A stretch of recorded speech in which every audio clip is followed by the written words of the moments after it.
Is social media overwhelming and alarming for you? Then this podcast is for you. Hi, this is Sorav Jain, your host for the podcast Grow Your Influence.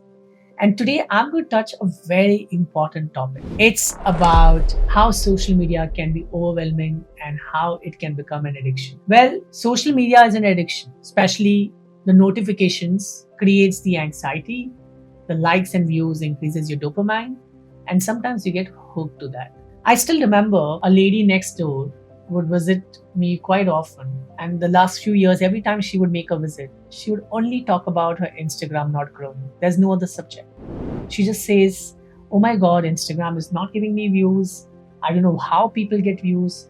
Look at Instagram, right? There's so many people who are just not beautiful. They're just ugly and they're still getting views." And that's her problem. For the last 2 to 3 years that I've met, that's the only question. That's the only thing that she talks about. So sometimes I feel that Instagram has manipulated her enough. Or maybe she allowed Instagram to manipulate herself enough. If you're allowing social media to rule your lives, then my friend, that's the biggest mistake that you do with respect to your life. You're allowing a technology, you're allowing a virtual world to rule your real world. And then you don't have an identity of yours in the real world at all because you're so hooked to your popularity and fame in the virtual world. But how do we overcome this? This is the most important thing that a lot of people are trying to get an answer for. First thing, when you're in your journey to become an influencer, or when you're trying to grow your influence, or you're trying to spend time on social media, you need to actually unfollow those people who really don't matter to you. I'm very, very particular about that. I used to follow about 3,000 to 4,000 people.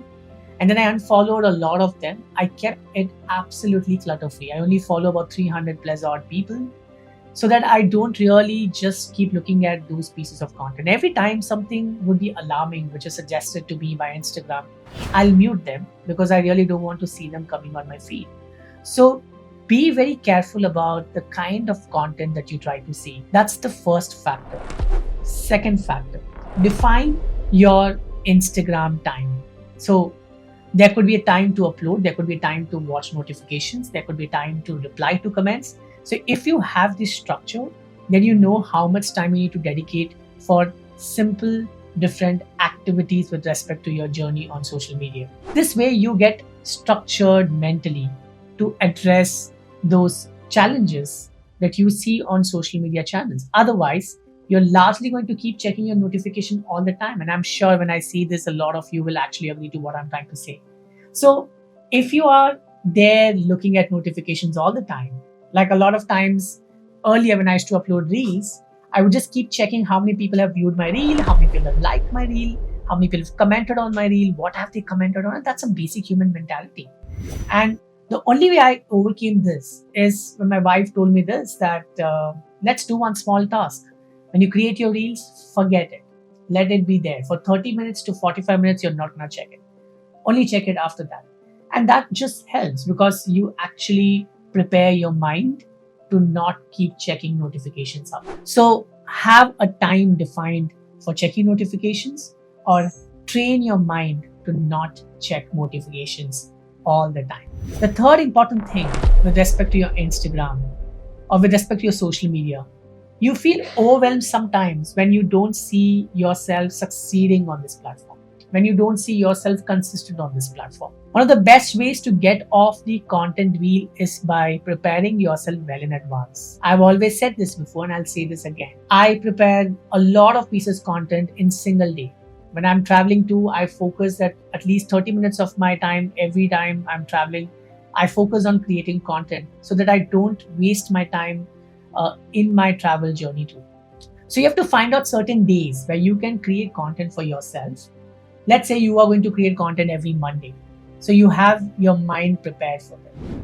That way, you can structure your journey to become a world-class influencer by staying consistent, by preparing your content in advance.